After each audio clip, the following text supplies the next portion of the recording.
নমস্কার।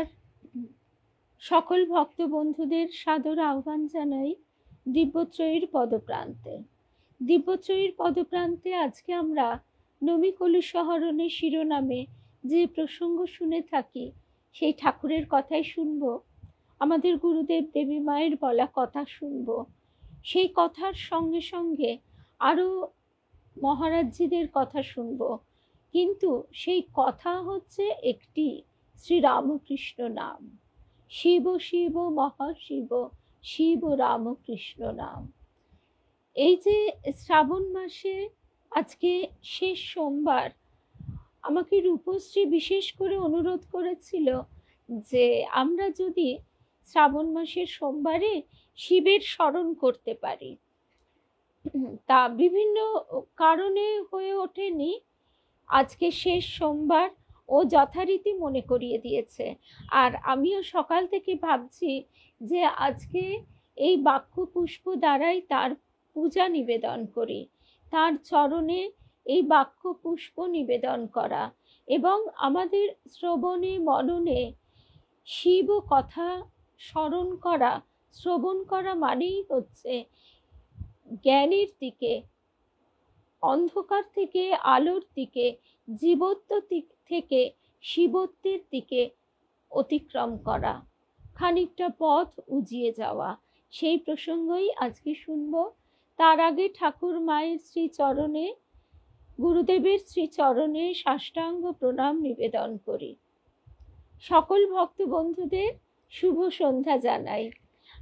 আজকে খুব তাড়াতাড়ি সবাই সমবেত হয়ে গেছেন।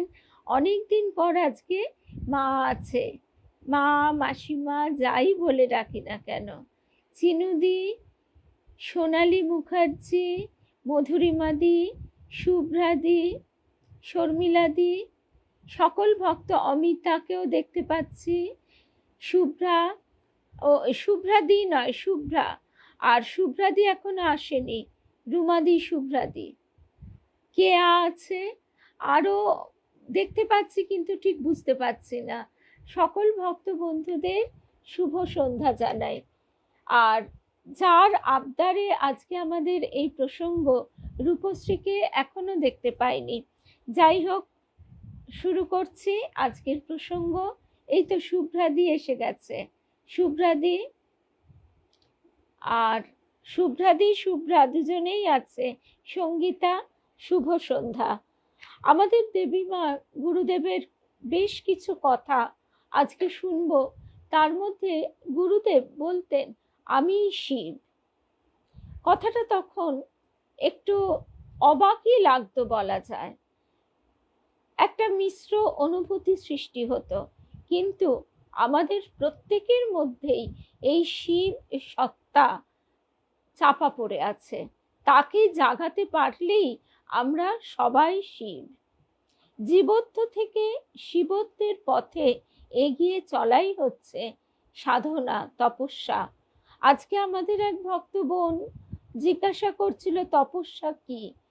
তপস্যা এটাই, জীবত্ব থেকে শিবত্বের পথে এগিয়ে চলবার যে প্রচেষ্টা। আর আমাদের গুরুদেব আরেকটি কথাও বলতেন যে গুরু দক্ষিণা টাকা দিয়ে হয় না, অর্থ দিয়ে হয় না। গুরু দক্ষিণা কি বলতো? জীবত্ব থেকে শিবত্বের পথে উত্তীর্ণ হয়ে যাওয়া। আমি শুয়ে পড়ছি, আমার ওপর দিয়ে চলে যা। তারপরে গুরুদেব আরো একটি কথা বলতেন, তবে হ্যাঁ, 3 পয়সা দিতে হবে গুরু দক্ষিণা। 3 পয়সা কি? সরলতা, ভক্তি, বিশ্বাস। সেদিন মধুরিমাদির সঙ্গে একটা কথা হচ্ছিল। আমরা কাশীশ্বর মিত্রের বাড়িতে গিয়েছিলাম। সেখানে সেই সময়ে তারা ঠাকুরকে কজনই বা চিনতে পেরেছিলেন। তাদেরও কোনো অপরাধ নেই, কারণ ঠাকুর এমনই ছদ্মবেশে এসেছেন, মূর্খ শ্রেষ্ঠ বামুন, পূজারি বামুন, পুজুরি বামুন, আবার একটু তোতলা ভাব। তারপর যখন তখন মাতাল হয়ে যান, ভাবস্থ। তা লোকে দেখলে বুঝতে পারে না এ কি মদে মাতাল না মনে মাতাল। সেই রামপ্রসাদের গানটি ঠাকুর গাইতেন, মন মাতালে মাতাল করে, মদ মাতালে মাতাল বলে। তো সেই ঠাকুর গাড়ি ভাড়া তার কাছে তো নেই, তিনি গাড়ি ভাড়া চাইতে রাখালকে পাঠালেন। তা সেই রাখাল ঝাউবা নিয়ে এলেন, তার মোটেই ইচ্ছে ছিল না, আর ইচ্ছে থাকবেই বা কেন। এই যে আমাদের অহং, এই অহংকে ঠাকুর কতভাবে একেবারে মুছিয়ে দেবার শিক্ষা দিচ্ছেন। ঠাকুর বলছেন, রোষ, রাগ করলেই কি চলে? এদিকে 1 পয়সার মুরদ নেই, ওই দক্ষিণেশ্বর যে ফিরবো, তা গাড়ি ভাড়া কে দেবে? তা যাই হোক, বলে পাঠালেন, মেঘেদের বল ওদের ভাতাররা ওখানে যায়। তো যা হোক, সেই টাকা তাও 3 আনা কম, 3 পয়সা কম পড়েছিল। তা আমাদের গুরুদেব যখন এই কথাটি বলতেন, সেই তখন বুঝিনি, এখন যেন হঠাৎই এই এক আশ্চর্য সমাপতন মনে এলো। 3 পয়সা তোমায় দিতে হবে। সেই 3 পয়সা তাদের বাকি পড়েছিল। 3 পয়সা কি আমাদের সকলেরই বাকি পড়ে গেছে? সরলতা, ভক্তি, বিশ্বাস, এই 3 পয়সা গুরু দক্ষিণা। তো এবারে চলে আসি আজকের মূল প্রসঙ্গে। বিভিন্ন জায়গা থেকে আজকে একসঙ্গে মালাটি গেঁথে রেখেছি সারাদিন ধরে। ওই সারা সকালটি ধরে বসে বসে সাধের মালাটি গেঁথেছি, ঠিক সেই রকম আজকে এই মালাতেই শিবের উপাসনা, শিবের পূজা। এই যে শ্রাবণ শব্দটি বলা হয়, এই শ্রাবণ শব্দের উৎসে রয়েছে শ্রবণ। চাতুর্মাস্য ব্রত পালন করা হতো, আমাদের সমাজে রীতি ছিল। তখন যারা পরিব্রাজক, যারা গৃহত্যাগ করে সাধু সন্ন্যাসী, তারা এই 4 মাস আষাঢ়, শ্রাবণ, ভাদ্র, আশ্বিন বিশেষ একটা বাইরে বেরোতে পারতেন না, কারণ প্রাকৃতিক বিপর্যয়ের কারণে। আর তখন এত যাতায়াতেরও সুব্যবস্থা ছিল না, গাড়ি ঘোড়া ছিল না। সেই কারণে তারা গুরু শিষ্য বিশেষভাবে তারা বিদ্যাভ্যাস করতেন ঘরে বসেই। এবং তখন বিদ্যাভ্যাসের একটি অন্যতম পন্থা ছিল শ্রবণ। শুনে শুনে মনে রাখার যে বিশেষ শক্তি তাদের ছিল, এ কথা বলাই বাহুল্য। আর এই শ্রবণ থেকেই এই মাসটি বিশেষ করে শ্রবণের মাস, অর্থাৎ শাস্ত্র শোনার মাস। এই মাস যাবতীয় শুভ কথা শ্রবণের মাস। পুরাণ অনুসারে শ্রাবণ মাসেই সমুদ্র মন্থন ঘটেছিল। মন্থনের ফলে উঠে আসা হলাহল কালকূট বিষকে নিজ কণ্ঠে ধারণ করেছিলেন মহাদেব এই সৃষ্টিকে রক্ষা করার জন্য। এই কারণেই আরো বলা হয় যে এই শ্রাবণ মাসটি শিবের জন্য উৎসর্গীকৃত। এইবার ঠাকুরের কাছে স্বয়ং ঠাকুর শ্রী রামকৃষ্ণের সাক্ষাৎ লাভ করতেন দেবী মা। এই কথাটা আজকে যতটা গভীরে অনুধাবন করছি, তখন কিন্তু মনে হতো যে কিছুটা কি দেবী মা কল্পলোকে বাস করেন, কিছুটা কি তার কল্পনার সঙ্গে মিশে যায়, জানি না, ভাবতাম তখন। কিন্তু যে কথাগুলি শোনাবো, সেই কথাগুলি শুনলে যে কেউ এক বাক্যে বলবে একজন বাংলার বিশেষ মানে বাংলা সাহিত্যের একজন বিশিষ্ট অধ্যাপকের বা অধ্যাপিকার পক্ষেও এইভাবে রচনা করা সহজ কথা নয়, 1 নম্বর। আর দ্বিতীয়ত, দেবী মা তথাকথিত লেখাপড়ার কিন্তু বেশি দূর অগ্রসর হতে পারেননি। স্বভাবতই তাকে, তখনকার বীরশিবপুর ছিল একেবারেই গণ্ডগ্রাম, তাকে সেখানে নিয়ে যাওয়া হয়। তার আগে পর্যন্ত তিনি কলকাতায় থাকতেন। তা সেই কলকাতায় থাকাকালীন তার যেটুকু লেখাপড়া, সেই লেখাপড়ার সূত্র ধরে তিনি যে এই কথাগুলি ঠাকুর বলছেন, শিব ও মহিমা বন্দনা, শুনে মনে রেখে বলেছেন এবং লিখে নেওয়া হয়েছে। এর আগেও আমি একবার শুনিয়েছিলাম, আরো একবার শোনাই।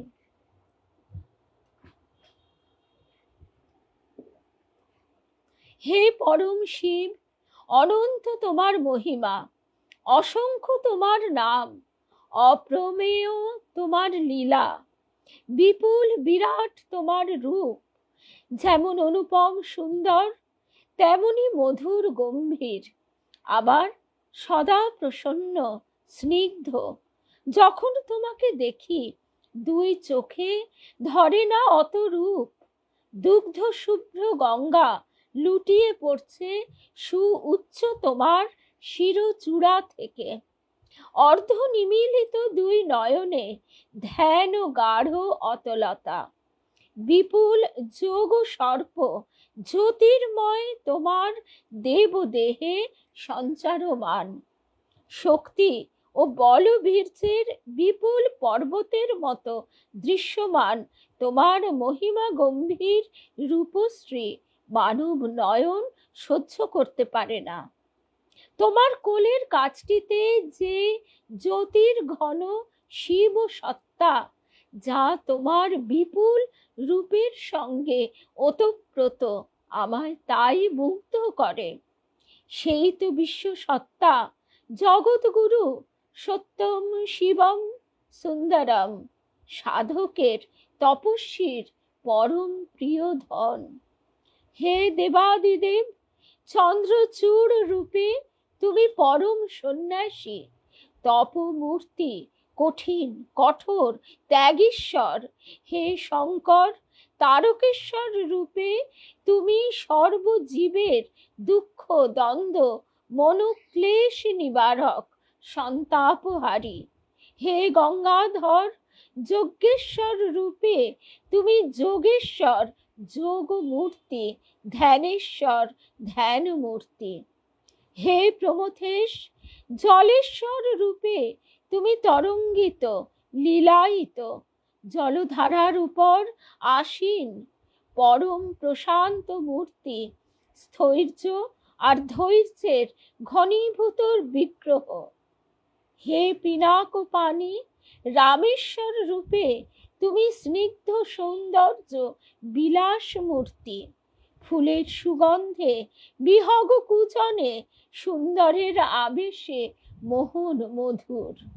হে বিরূপাক্ষ, সুরেশ্বর রূপে তুমি সুর স্রষ্টা, সুর গুরু, সুরলোকবাসী, আপন সুরের রসে আপনি বিমোহিত বিমুগ্ধ। সুরের মধ্যে যে সুরের প্রাণ, সুরের মধ্যে যে সুরের প্রাণ, তারই আবেশে আত্মমগ্ন। তোমার ওই মধুর সুরমূর্তিকে প্রণাম করি। ভৈর তোমার প্রিয় রাগ। হে শিব শম্ভু, আশুতোষ, নটরাজ রূপে তুমি আনন্দ মূর্তি, প্রেমের বেদির ওপর দণ্ডায়মান। মহিমান্বিত তোমার রূপ, নৃত্যের তালে তালে তোমার ফুটে উঠছে ফুল, সৃষ্টি হচ্ছে সুরধারা, আনন্দের ঝঙ্কার উঠছে চারিদিকে। আনন্দ ঘন তোমার এই রূপের কাছেই, তোমার এই রূপের কাছেই রয়েছে জ্যোতির ওঙ্কার রূপী তোমার শিব সত্তার মধুর এক মূর্তি। তিনটি জ্যোতির শিখা সেই সত্তার ঊর্ধ্বে ও দুই পার্শ্বে দীপ্যমান। এই নটরাজ রূপে তুমি বিশ্ব স্রষ্টা। তোমার রূপ ধ্যানে, তোমার রূপ দর্শনে ভক্তির উদয় হয়। ভক্তি প্রণত চিত্তে তোমার এই নটরাজ রূপের বন্দনা করি। ওং নমঃ শিবায়, নটরাজায় নমঃ। হে মহেশ্বর, আদিনাথ রূপে তোমার মহিমা অপার। এক হাতে শুভ্র শঙ্খ, সেই শঙ্খ নিঃসৃত বারিধারা তোমার শিরচূড়ায় ঝরে পড়ছে, যেন তুমি স্বয়ং আপনার পূজায় নিবিষ্ট। এক হাতে তোমার উন্মুক্ত বেদ, আর দুটি হাতে তুমি আকর্ষণ করে আনছো আদি সত্য সব, সৃষ্টির মূল সত্য সব। তাদের তুমি সামনে অনন্তের অভিমুখে প্রেরণ করছো তোমার দুটি কমল হস্ত দিয়ে। শ্রদ্ধা নম্র আকাশ আনত হয়ে আছে তোমার সম্মুখে। হে আদিনাথ, হে শঙ্কর, সত্য স্বরূপ চতুর্হস্ত আদি সত্য মূর্তি, তোমায় প্রণাম নিবেদন করে কৃতার্থ হই। হে অনাদি, হে শূল পানি, সমুদ্র মধ্যস্থ মন্দিরে স্বর্ণ জ্যোতি পুঞ্জ মধ্যে। হে অনাদি, হে শূল পানি, সমুদ্র মধ্যস্থ মন্দিরে স্বর্ণ জ্যোতিপুঞ্জ মধ্যে আসীন স্বয়ম্ভূ রূপে তুমি মহাশক্তি। সাধককে উপনীত করো তুমি স্থির লক্ষ্যে। গৈরিক বর্ণ পরমোজ্জ্বল জ্যোতি স্বরূপ তোমার মহাবলিষ্ঠ মূর্তি সাধন তেজ সঞ্চারী। প্রশস্ত বক্ষপটে শায়িত শান্ত শ্বেত উপবিত, বলিষ্ঠ বাহু ব্যাঘ্রাম্বর, ললাটে স্নিগ্ধ জ্যোতি বিচ্ছুরণকারী অর্ধচন্দ্র, গলদেশে কুণ্ডলীকৃত মহানাগ, শিরদেশের জটাজুট ভেদ করে নির্গত আশুভ্র গঙ্গা, ত্রিনেত্রের ঊর্ধ্ব নেত্র ধ্যানস্থ, নিম্নের দুই নেত্র সুপ্রসন্ন আবেশমগ্ন। তোমায় ঘিরে সুন্দর সুররাজি নিনাদিত। হে সাধক চিত্তহারী, হে সিদ্ধিদাতা স্বয়ম্ভু, পরম ভাগ্যবান সে তোমার কৃপাকান্ত দর্শন ধন্য যে। ওং নমঃ শিবায়, ওং নমঃ শিবায়, ওং নমঃ শিবায়।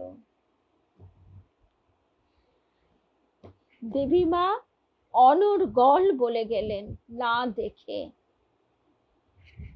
একবার শুনে ঠাকুরের শ্রীমুখ নিঃসৃত এই শিব মহিমা মনে রেখে এইভাবে বলা, এটাই তো এক আশ্চর্য ঘটনা। আর দেবী মায়ের এমনি যে আমাদের সঙ্গে কথা বলার ভাষা, তা ছিল নিতান্তই আমাদের মতো। কখনো কখনো তাতে গ্রাম্য দু একটি শব্দও যে মা প্রয়োগ করতেন না তা নয়। সুতরাং এই যে অপূর্ব বন্দনাটি শোনালাম, এ স্বয়ং ঠাকুরের শ্রীমুখ নিঃসৃত। এবং গুজরাটের ওইদিকে এই রকম শিব মন্দির সত্যিই আছে। সমুদ্রের তলায় যা মানে সমুদ্রের জলের যা ডুবে থাকে, সারা দিনে দুবার প্রকটিত হয়। আজকে আমরা এই ইন্টারনেটের যুগে এসব কথা জানতে পারি, দেখতে পাই খুব সহজে। কিন্তু দেবী মাকে যখনই জিজ্ঞেস করতাম কোনো কথা, মা আপনি কখনো কোনো তীর্থে যাননি? মা তখন বলছেন, না গো, সবই আমার ওই ঠাকুর দর্শন করিয়ে দিয়েছেন। সরি। তারপরে এই গানটির কথা খুব মনে পড়ে। কি আর চাহিব বলো হে মোর প্রিয়, কি আর চাহিব বলো হে মোর প্রিয়, শুধু তুমি যে শিব তাহা বুঝিতে দিও।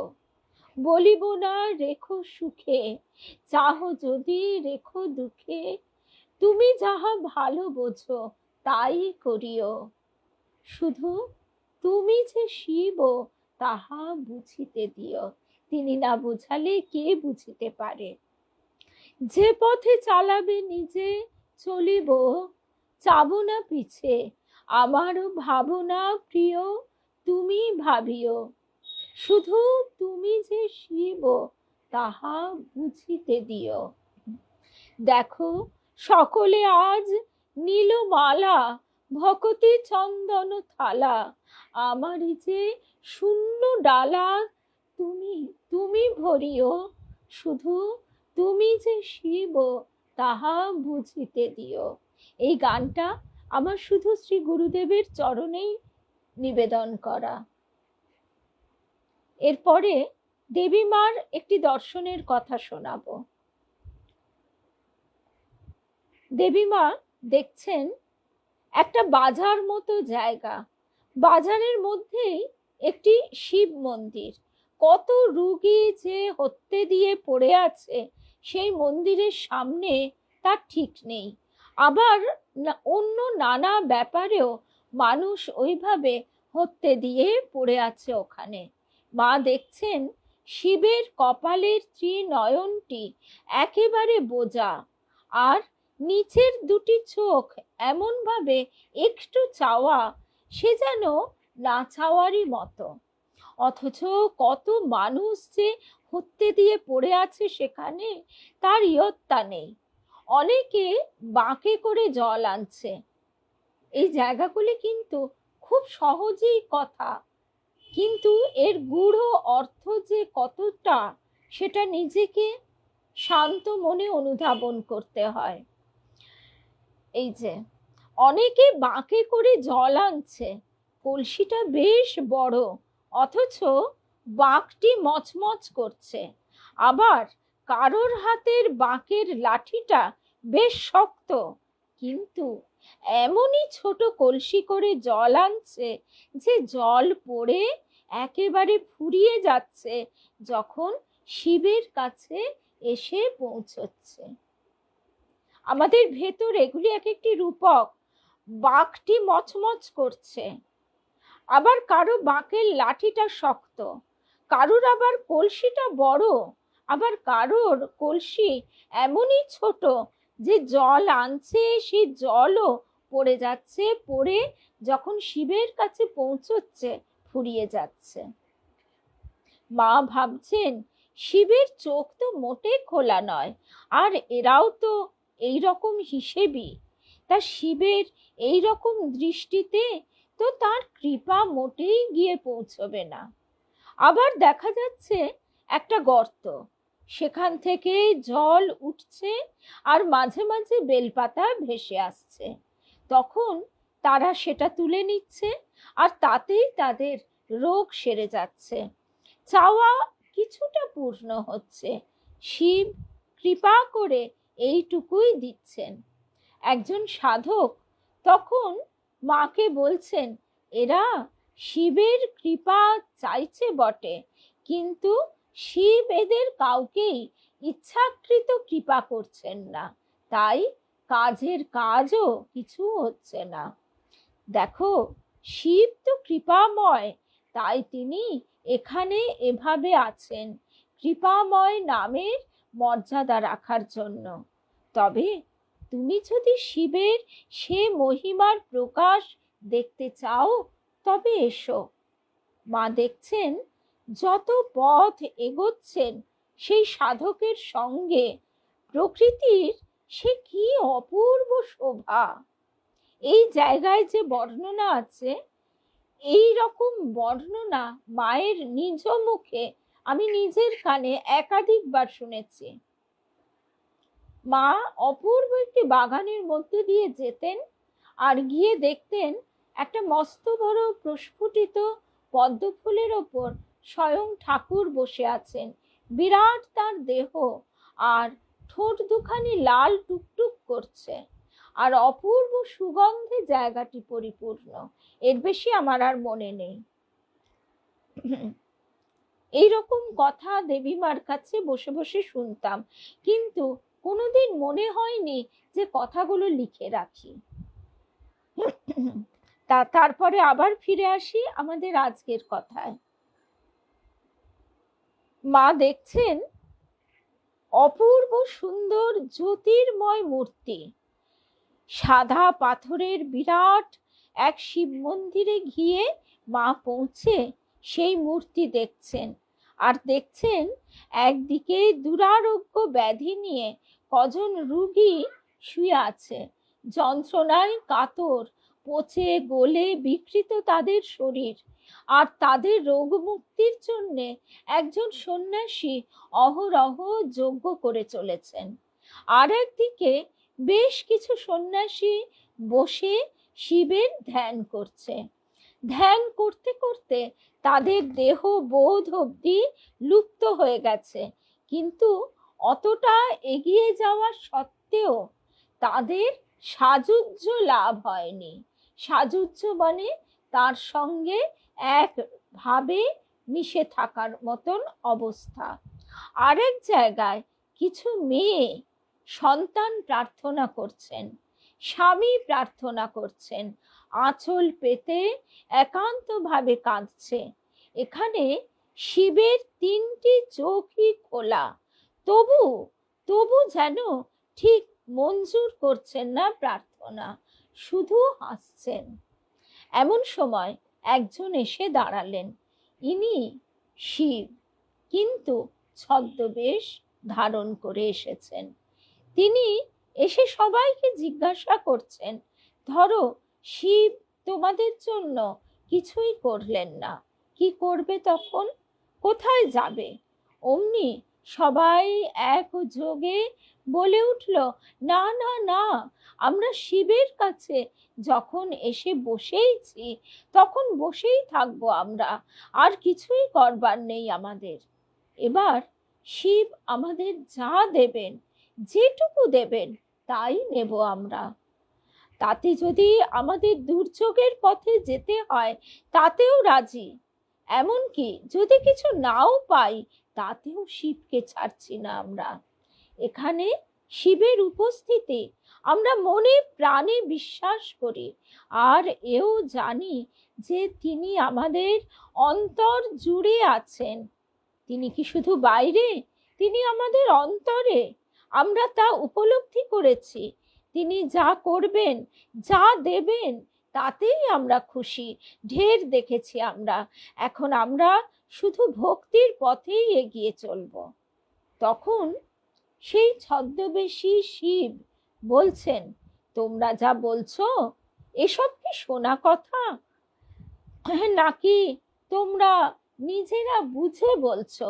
তখন সকলে বলছেন, না না, এ আমাদের শোনা কথা নয়। এখন আমরা এটাই বুঝেছি, তিনি যা করবেন তাই হবে। তাতে যদি আমাদের কষ্ট হয় তা হোক। এবার দেখা যাচ্ছে শিব যেন একটু নড়ে উঠলেন, আর তার ডান হাতটি বরাভয় মুদ্রায় ওপরে উঠতেই হাতের পাতা থেকে জ্যোতি ঠিকরে এসে সবাইকে স্পর্শ করছে। শোনা যাচ্ছে তার অভয় বাণী, তোমাদের কোথাও যেতে হবে না। আর তার জ্যোতির স্পর্শে সবার প্রার্থনা পূর্ণ হয়ে যাচ্ছে। রোগীরা সুস্থ হয়ে নতুন বল পাচ্ছে, আয়ু বেড়ে যাচ্ছে। শিব বলছেন, যাও, সুস্থ শরীরে ঈশ্বরে সমর্পিত হয়ে ঈশ্বরকে সাথে নিয়ে ঈশ্বরের কাজ করে জীবনকে উপভোগ করো। যারা মনোমতো পতি চাইছিল তাদের বলছেন, তোমরা আদর্শ নারী হয়ে সংসার করো। যে সন্তান প্রার্থনা করেছিল তাকে বলছেন, ঈশ্বর শিবের ইচ্ছাতেই এখানে সবাই যে সন্তান প্রার্থনা করেছিল তাকে বলছেন, ঈশ্বর জ্ঞানে পুত্রকে মানুষ করো। আর সন্ন্যাসীদের বললেন, তোমরা ঈশ্বরের সাযুজ্য লাভ করো। শিবের ইচ্ছাতেই এখানে সবাই শিবের আশীর্বাদ পেল। তার মুখখানা একেবারে আলোকিত হয়ে রয়েছে। তার মুখের মধুর হাসি আরো মধুর লাগছে। মা আরো একটি জিনিসও অনুভব করছেন। ওই যে আগে যে বাজারে মন্দিরে শিবকে দেখেছিলেন, সেখানে মানুষের সঙ্গে ঠিক সংযোগটি হচ্ছিল না শিবের। ওখানে ছিল ওজন করে চাওয়া পাওয়া। আমি তোমায় এত দিলুম, তুমি আমায় দেবে না? তুমি আমায় এটা দিয়েছ, আমি তোমাকে এত আনা হিসেব বুঝে মিটিয়ে দিলাম। তোমায় আমি এত বস্তা বাতাসা দিলুম, এই রকম। এরপর মা দেখছেন এই জ্যোতির্ময় শিব মূর্তি বিশাল ব্যক্ত শ্রী রামকৃষ্ণ রূপে দাঁড়িয়ে আছেন। এই হচ্ছে মায়ের দর্শন।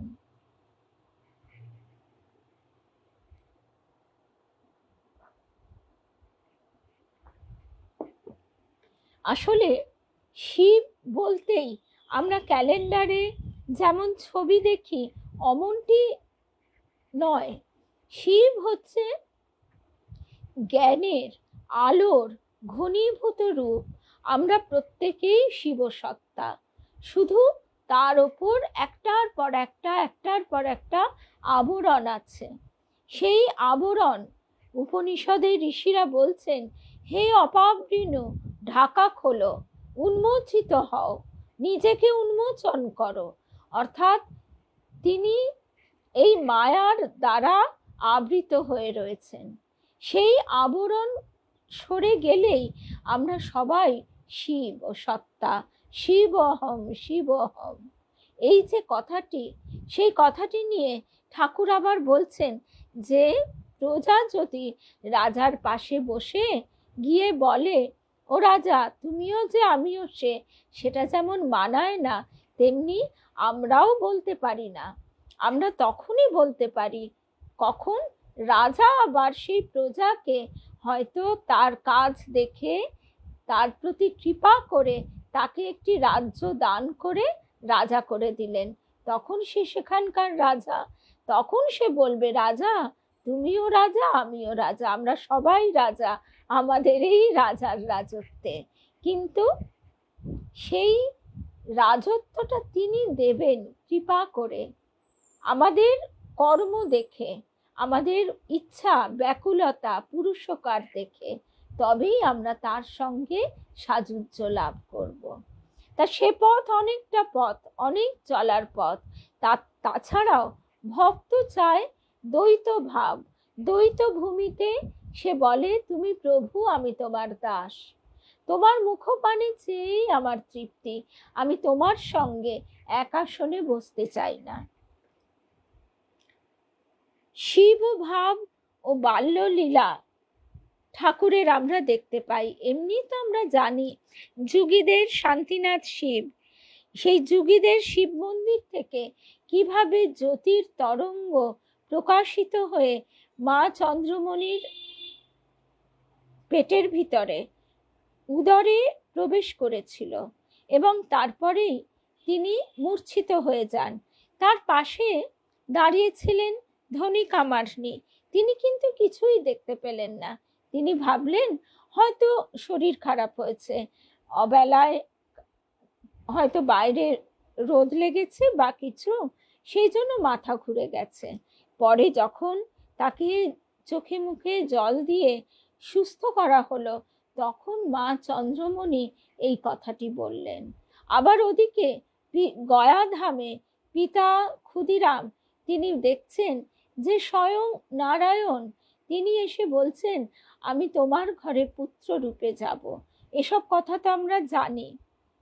তা আবার ঠাকুরের তখন মাত্র 9 বছর বয়স। শিবরাত্রির এক নাটকে তিনি দেবাদিদেব মহাদেবের ভূমিকায় অভিনয় করছেন। শিবের সাজে সজ্জিত হওয়ার সঙ্গে সঙ্গেই এমন গভীর দিব্য ভাব ও সমাধিমগ্ন অবস্থা হলো যে তার বাহ্য চেতনা একদম লুপ্ত হয়ে গেল এবং সেই আনন্দ ঘন অবস্থায় তার সারা রাত কেটে গেল। ঠাকুর নানা সাধনায় সিদ্ধি লাভ করলেও দেখা যায় যে শিবের ভাব ও চেতনা তার মধ্যে যেন বারে বারে প্রস্ফুটিত হয়ে ওঠে। তিনি যে বলছেন, যে জীব সেই শিব। সাধারণ মানুষ অজ্ঞানতার কারণে নিজেদের দুর্বল ও আবদ্ধ মনে করলেও আসলে প্রত্যেকেই শিব স্বরূপ, কল্যাণময় রূপ। মহাদেব যেমন জগতের কল্যাণে গরল বা বিষ ধারণ করেছিলেন, তেমনি ভক্তদের কষ্টের উপশম ও কল্যাণ সাধনের জন্য ঠাকুর স্বয়ং নিজ জীবনে বহু শারীরিক যন্ত্রণা কষ্ট নীরবে ধারণ করেছেন। আচ্ছা, ঠাকুর যে এই যে বলতেন যেখানেই জীবন আছে সেখানেই শিবের বাস, তিনি জীবকে দয়া করার সংকীর্ণ ধারণা থেকে তিনি শিক্ষা দিলেন, না দয়া, দয়া করবার তুই কে, দয়া নয় সেবা, শিব জ্ঞানে জীব সেবা, সেই মন্ত্র তিনি জগৎকে শেখালেন স্বামী বিবেকানন্দের মাধ্যমে। ভৈরবী ব্রাহ্মণের কাছে তন্ত্র সাধনার সময় তিনি শৈব সাধনার অঙ্গ হিসেবে শিবের বিভিন্ন রূপও উপলব্ধি করেন। তোতাপুরীর কাছে অদ্বৈত বেদান্ত লাভের পর তার মন পরম ব্রহ্মে এমনভাবে লীন হয়ে থাকত যা শিবের ধ্যানমগ্ন রূপের কথাই আমাদের মনে করিয়ে দেয়। আমরা ওই গানটির কথা স্মরণ করতে পারি, শিব শিব মহাশিব, শিব রামকৃষ্ণ নাম, ব্রহ্মা বিষ্ণু সর্বদেব, রামকৃষ্ণ দীপ্ত নাম, কার্তিকেয় গণপতি, বিশ্বকর্মা বিশ্বমান, युगदेव रामकृष्ण, रामकृष्ण ब्रह्म नाम, धर्म कर्म लक्ष्मी योगी, महादेवी महेश्वर, मोक्ष क्षेम सर्वदेव देवी, श्री जोगीश्वर, दुर्गा शिवा सत्य श्रेष्ठ, श्रेय श्रेयाधीश्वर, ज्ञानी स्थूल महाशून्य, रामकृष्ण बोधीश्वर, काल काल महाकाल, काली श्यामा नित्य काल, सत्य सत्य परम सत्य, शिव शिव রামকৃষ্ণ। এরপরে আরেকটি কথায় আসি, শিবের যে প্রচলিত ধ্যান মন্ত্র সেখানে বলা হয়, যিনি পর্বতের চূড়ার মতো উঁচু, যিনি চাঁদকে অলংকার রূপে জটার মধ্যে ধারণ করেছেন, যার দেহ নানা অলংকারে পরিবৃত, যিনি সদা প্রসন্ন ও পদ্মাসনে ধ্যানমগ্ন, যার চারপাশে দেবতারা স্তব করেন, যিনি বিশ্বের আদি, নিখিল ভয়ের হরণকারী, সেই দেবাদিদেবের চরণে শতকোটি প্রণাম। শিব অর্থাৎ শিব জ্ঞান স্বরূপ, সমস্ত অজ্ঞানতার অন্ধকার তিনি বিনাশ করেন, যোগের আনন্দ তার দেহে অলংকৃত হয়েছে। তিনি চতুর্ভুজ, কেননা তার কার্য সকল বিশ্বে পরিব্যাপ্ত। তিনি ভক্তকে বিপদ থেকে রক্ষা করেন। তিনি সর্বদা সমাধি যোগে প্রসন্ন ও পদ্মাসনে উপবিষ্ট। বাঘের মতো দুর্দমনীয় পশু ভাবকে তিনি দমন করেন। আমাদের মানুষের মধ্যেই তো এই পশু ভাব। তার ত্রিশূলের 3 ফলায় সত্য, রজ ও তম, এই 3 গুণের সহাবস্থান। এই জগৎ ত্রিগুণাত্মিকা শক্তির প্রকাশ। তিনি পঞ্চমুখের অধিকারী। তার পূর্ব মুখের নাম তৎপুরুষ, যা দিয়ে তিনি প্রতিনিয়ত সৃষ্টিকর্মে রত। পশ্চিম মুখ হলো সদ্যজাত, যা দিয়ে তিনি জগতে স্থিতি স্থাপন করেন। দক্ষিণ মুখ অঘোর, যা দিয়ে তিনি জগৎ সংহার করেন। আর উত্তর মুখ বামদেব, রক্তবর্ণ, যাতে তিনি অনুগ্রহ করেন। আর ঊর্ধ্ব মুখ ঈশান, যাতে তিনি মোক্ষ প্রদান করেন। শিব মানে মঙ্গল, যিনি মঙ্গল বিধায়ক, তিনি শিব। এরপরে আমরা দেখি তার সর্বাঙ্গে ভস্য লেপন করা আছে। আর আমরা এটাও দেখে থাকি যে যারা শিব সাধনা করেন তারাও কিন্তু ওই সেই ভস্য দ্বারা ওই এই যে কপালে পুণ্ডরীক্ষ বলে হবে, পুণ্ডরীক্ষ বলা হয়, সেই তারা আঁকেন। তা কেন শিবের পূজার সঙ্গে বা শিবের সঙ্গে এই ভস্যের কি সম্পর্ক? সাধকের, আচ্ছা এইখানে সাধকের ভস্য মেখে শিব পূজা করবার প্রথা আমরা দেখতে পাই, কারণ ভস্য বৈরাগ্যের প্রতীক। কেননা এই সংসারের প্রতিটি বস্তুই প্রলয়কালে বিনষ্ট হয়ে ভস্যে পরিণত হয়। আমাদের স্থূল দেহকে ভস্য করে দেওয়া হয় দেহ থেকে যখন প্রাণ বিয়োগ হয়। কিন্তু রজনীকান্তের সেই গানটির কথা আমরা স্মরণ করি, এই দেহটা তো নই রে আমি, এই দেহের সনে ভাই, চিরকালের মতো যদি পুড়ে হতাম ছাই। আমরা তার মানে দেহটা এই পঞ্চভূত দ্বারা গঠিত স্থূল দেহটা ছাই বা ভস্যে পরিণত হলেও তারপরেও আমিত্ব থেকে যায়, সূক্ষ্ম ও কারণ শরীর। এই তিন শরীর ভস্যে পরিণত হলে তবেই মুক্তি। সাধকের লক্ষ্য হলো নিজের মধ্যে এই শিব ভাব অনুভব করা, আর এই শিব স্বরূপতা প্রাপ্তির জন্য যে সংযম, যে তপস্যার প্রয়োজন, তার প্রতীক হলো মা পার্বতীর তপস্যা। আমরা জানি যে তিনি শিবকে লাভ করবার জন্য তপস্যা করেছিলেন। আমরা এটাকে গল্পে পরিণত করেছি, শিবের মতো পতি ইত্যাদি ইত্যাদি না। এই যে শিব স্বরূপতা, সেইটি প্রাপ্তির জন্য মা পার্বতীর তপস্যা। শিবত্ব লাভের জন্য যে শক্তি আমরা প্রয়োগ করব তা হবে তপস্যামুখী। তার জন্য আমাদের ত্যাগ করতে শিখতে হবে, তার জন্য আত্মসংযমের পাঠ চাই। গিরিরাজ ও সুতার কঠোর তপস্যা সেই বার্তাই জানায়। শিব ভাবের যথার্থ অর্থ হলো ব্রহ্মভাব। আমরা স্তব গান করি, মনোবুদ্ধি অহংকার চিত্তানি নাহং চিদানন্দ রূপ শিবহম শিবহম। আমি মন নই, বুদ্ধি নই, অহংকার নই, এই চক্ষু কর্ণ নাসিকা জিহ্বা কিছুই নই আমি। আমি আকাশ, মাটি, আগুন, বাতাসে নেই।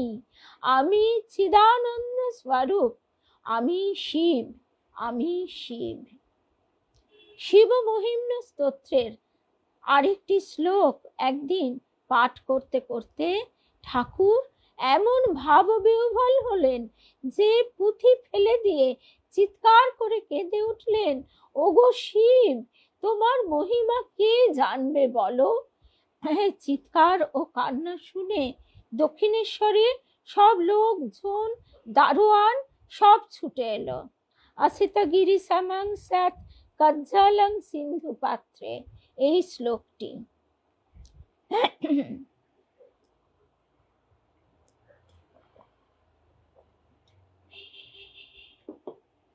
অর্থাৎ এই হিমালয়ের মতো পর্বতকে যদি আমরা লেখনি করি, আর এই দোয়াত হচ্ছে মহাসাগর, আর তার জল হচ্ছে কালি, আর এই আকাশ হচ্ছে ভূর্জপত্র, তাতেও যদি আমরা শিবের মহিমা লিখি তাও আমরা কিছুই লিখতে পারবো না। জগতের যত উদ্বেগ, দুশ্চিন্তা সব বিস্মৃত হয়ে পরব্রহ্মের অনির্বচনীয় পূর্ণাঙ্গ রূপের ধ্যানে শিব সমাহিত। তারপর সেই রূপ থেকে অরূপের দিকে তার অনন্ত প্রবাহ। স্বামী শিবানন্দজি মহারাজ, মহাপুরুষ মহারাজ তাই বলছেন, শিব হলেন যোগীদের দেবতা। আমরা ঘরে যে শিব পূজা করি তাকে আমরা আমাদের গল্পের মতো বানিয়ে ওই ব্যবস্থা করে নিয়েছি। নইলে কি আর মা বলেন যে ও শিব পূজা তোমাদের করতে হবে না, ও অনেক ন্যাঠা? তার চেয়ে আমরা ঠাকুরই আমাদের শিব, ঠাকুরই আমাদের কালী, দুর্গা, লক্ষ্মী, সরস্বতী, গণেশ, সব সর্বদেব দেবী স্বরূপ তিনি। তার পূজার মন্ত্র কি?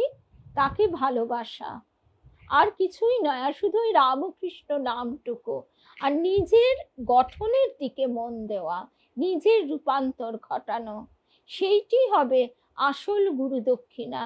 জীবত্ব থেকে শিবত্বের পথে গিয়ে চলো। স্বামী শিবানন্দজি মহারাজ তাই বলছেন, শিব হলেন যোগীদের দেবতা। এই জন্যই শিবের গুণাবলীর বিস্তৃত আলোচনা শুনলে ঠাকুর আমাদের সমাধিমগ্ন হয়ে পড়তেন। একদিন এক প্রসিদ্ধ গায়ক ঠাকুরকে শিব বিষয়ক গান শোনাচ্ছেন।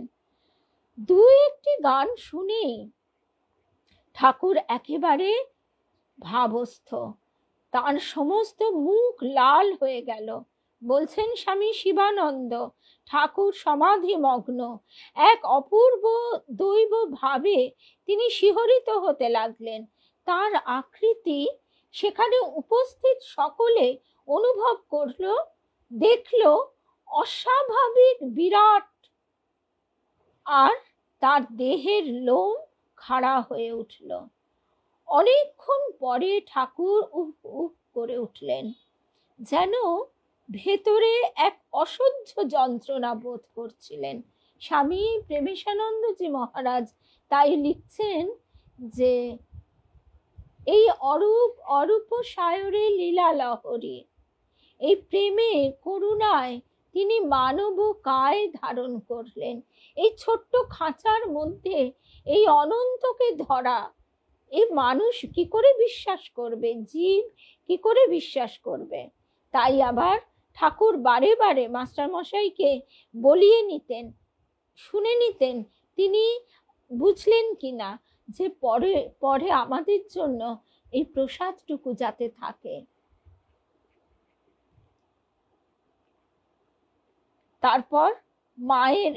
তারপর অনেকক্ষণ পরে ঠাকুর উফ উফ করে উঠলেন, যেন ভেতরে এক অসহ্য যন্ত্রণা বোধ করছিলেন। এই ভাবের কিছু কণা আমার শ্রী গুরুর মধ্যে আমরা একটু একটু দেখেছি। একদম যদি কেউ না দেখে তাহলে এই ভাবগুলি কোনো মতে বুঝতে পারা যায় না। অতি কষ্টে তিনি বললেন, শক্তি গা। মায়ের গান শুনে, শক্তি মানে দেবী মা, মায়ের গান শুনে ঠাকুরের মন ক্রমে নির্বিকল্প ভূমি থেকে নেমে এলো। পরে তিনি বলেছিলেন যে সেদিন তার মন এত গভীর সমাধিতে মগ্ন হয়েছিল যে তাকে নামিয়ে আনতে তাকে অনেক বেগ পেতে হয়েছিল। তিনি শিব মহিম্ন স্তোত্র সবটা শুনতে পারতেন না, একটা দুটো শ্লোক শুনেই সমাধিস্থ হয়ে পড়তেন। বলছেন স্বামী শিবানন্দ মহাপুরুষ মহারাজ, আসিতগিরি সমান স্যাৎ আর তবতত্ত্বং না জানা আমি। এই শ্লোক আবৃত্তি করতে করতে তিনি কেঁদে ফেলতেন, আর কেঁদে কেঁদে বলতেন, ওগো তোমার তত্ত্ব কে বুঝবে গো প্রভু? কেবল তোমার শ্রী পাদ পদ্মে আমায় শুদ্ধা ভক্তি দাও, তাকে কে জানবে? এবার আমরা একদম শেষ পর্যায়ে চলে এসেছি, আর দুটি ঘটনা শোনাবো। ঘটনাগুলি হয়তো সবারই জানা, কিন্তু এ এমনই অমৃত সুধা যে যতবারই পান করি ততবারই আমাদের তৃষ্ণা আরো বেড়ে যায়। বানেশ্বরের ব্যথা লাগা। বানেশ্বর শিব, ছোট্ট যে সাদা নর্মদা তটে যে শিবলিঙ্গ পাওয়া যায়। আর যদি কারোর বাড়িতে, সাধারণত বলা হয় গৃহীর বাড়িতে সাদা শিবের পূজা করা যায় না, কারণ তিনি একেবারে পূর্ণ ত্যাগের প্রতীক। তো বানেশ্বর শিব, বানেশ্বর কখনো পুরো সাদাও হয়, কখনো মিশ্র রঙও হয়, কখনো কালোও হয়। উদ্বোধনে একদিন পূজায় বসে বানেশ্বর শিবকে স্নান করাবার সময় আমার হাত পিছলে গিয়ে বানলিঙ্গটি গড়গড় করে গড়িয়ে পড়ল। স্বামী বাসুদেবানন্দজি মহারাজ বলছেন, শ্রী শ্রী মায়ের পদপ্রান্তে 3য় খণ্ডে এই ঘটনাটি আছে।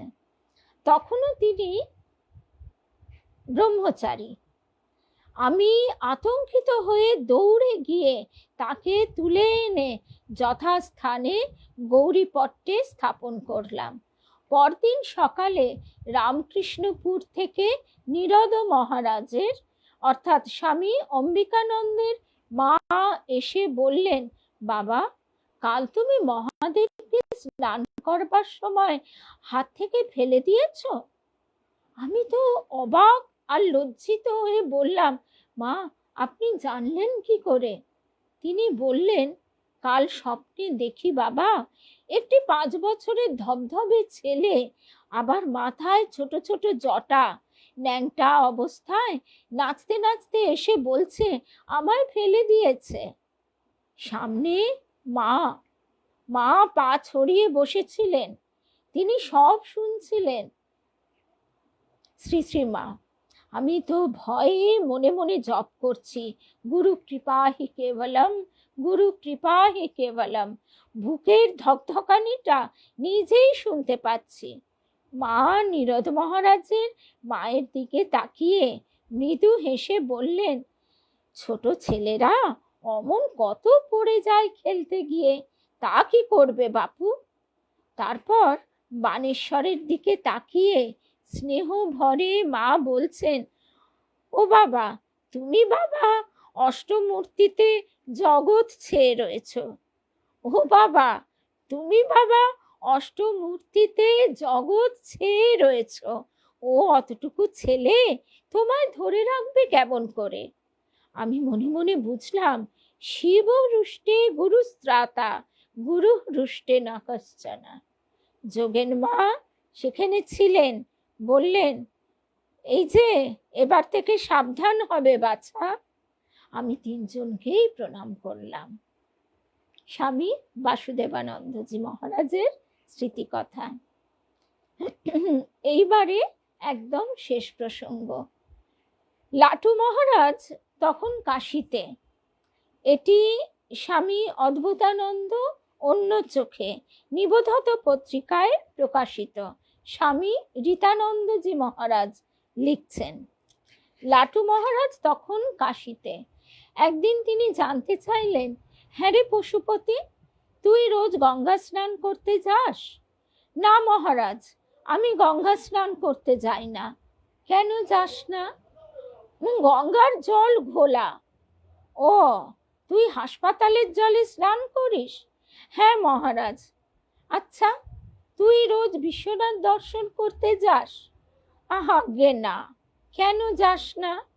মহারাজ, মহারাজ, বিশ্বনাথ আপনাদের কাছে বিশ্বনাথ, কিন্তু আমার কাছে কোষ্ঠী পাথরের একটা কালো মূর্তি। কি বললি? বিশ্বনাথ আপনাদের কাছে বিশ্বনাথ মহারাজ, কিন্তু আমার কাছে কোষ্ঠী পাথরের একটা কালো মূর্তি। বেটা মহারাজ, গালাগাল দিন আর যাই করুন, আমি সত্যি কথা বলছি। ঠিক আছে, বলছেন লাটু মহারাজ। এই যে তার যা অনুভূতি, তিনি সেটাই বলেছেন। ঠিক আছে, বিশ্বনাথের কৃপা হয়ে যাবে তোর ওপর একদিন। আর 3 দিন বাদে এরপরের ঘটনা। 3 দিন বাদে স্বামী মুকুন্দানন্দ, শশধর মহারাজ আর আমি দশাশ্বমেধ ঘাটে আমি মানে এখানে বিজয়ানন্দ পরবর্তীকালে, আর এই ঘটনাটি লিখছেন স্বামী রীতানন্দ। আর আমি দশাশ্বমেধ ঘাটে গঙ্গার বুরুজে সন্ধ্যার দিকে চুপ করে বসে আছি।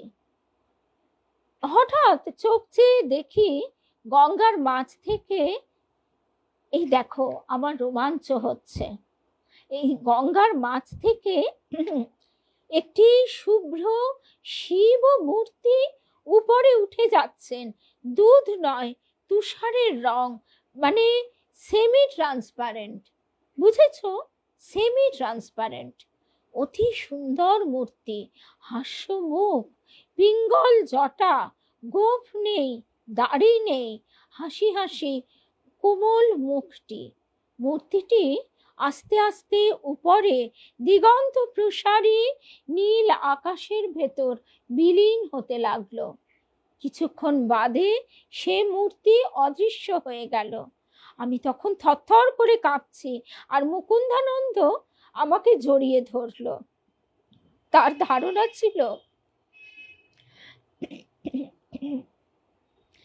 ধারণা ছিল আমি হয়তো গঙ্গায় পড়ে যাব। তারপর আমরা দুজনে পোস্তা থেকে উঠে পড়লাম। আমি শশধরকে বললাম, চলো লাটু মহারাজের কাছে যাই। মহারাজের কাছে যাওয়া মাত্র তিনি আমাকে দেখে বলছেন, হে পশুপতি, কি দেখলি? মহারাজ, মহারাজ, এ তো আপনার কৃপা। ওরে, আমার কৃপা নয়, বিশ্বনাথ তোর উপর কৃপা করেছেন। তুই সরল সত্যবাদী আছিস, তাই তোকে বিশ্বনাথ স্বয়ং কৃপা করেছেন।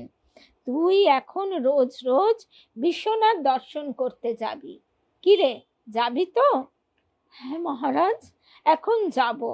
গঙ্গায় স্নান ভি করে নিস। আগে হ্যাঁ, তা করব। দেখ, ঠাকুর বলতেন, গঙ্গা মাই পতিত পাবনী।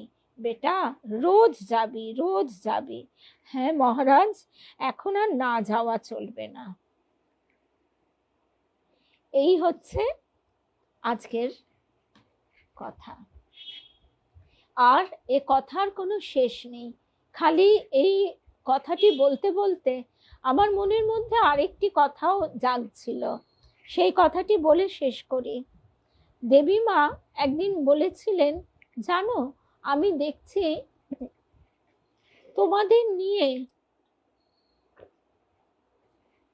তোমাদের অনেককে নিয়ে আমি গেছি। আমি বলছি, দেখো দেখো, স্বয়ং শিব, স্বয়ং শিব দেখতে পাচ্ছ না তোমরা? তোমরা বলছো না। দেখো, আমি তো তোমাদের দেখিয়ে দিতে পারি না। এই কথাটি দেবী মা একাধিকবার বলেছেন। অর্থাৎ দেবী মার যে দৃষ্টি, সে দৃষ্টি আমাদের নেই। তিনি জন্ম জন্মান্তরের সাধিকা, শিব সাধিকা। এ জন্মে আমার গুরুদেব দেবী মা শ্রী রামকৃষ্ণ গত প্রাণ। তো সুতরাং কোন কৃপায় জানি না যে তাদের চরণ প্রান্তে উপনীত হয়েছিলাম, তবে যেটুকু শুনেছি সেইটুকুই পরম প্রাপ্তি। আজকের মতো শিবময় শ্রী রামকৃষ্ণময় শুভরাত্রি। জয় মা, জয় মা।